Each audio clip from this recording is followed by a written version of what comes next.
Welcome back to Israel Unleashed, the story within the story. Today we're going to take you to one of the most unique and beautiful cities in the state of Israel. One that not a lot of people who are not Israeli know about. It's the city of Karmiel in the middle of the Galilee. This is a town that was established in 1964 in what was called Operation Seuss, which was a project to spread Jewish settlements over critical areas in the country. The city of Karmiel, which you can see here, is sitting squarely on the main military route from the coast to the Golan Heights and the far northern ceasefire lines. However, traditionally, it's had quite a few Arab villages on this road, and this road is a critical strategic asset. So in 1964, they found this beautiful city here that would hold down the road, and they made a large number of smaller settlements in the mountains around it that are also Jewish.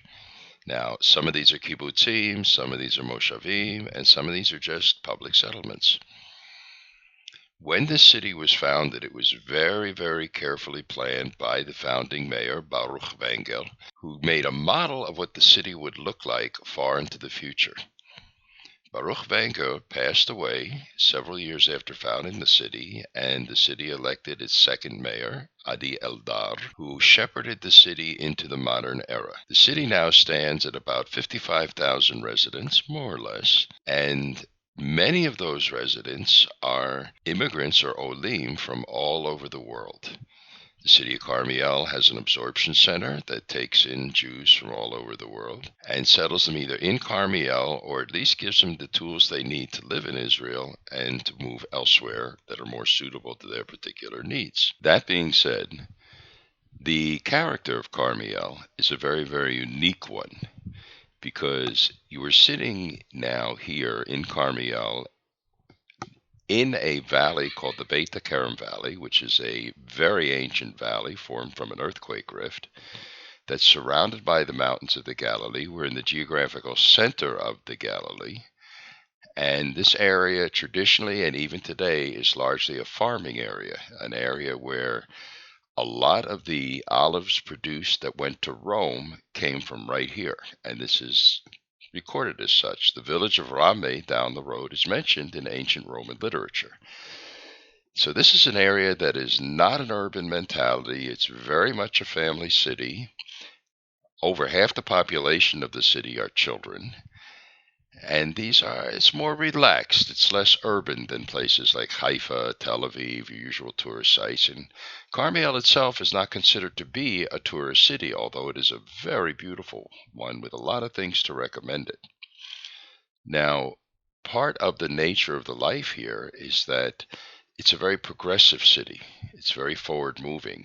Many programs that are now common and accepted all over the country, like shelters for battered women, local police force, water purification facilities.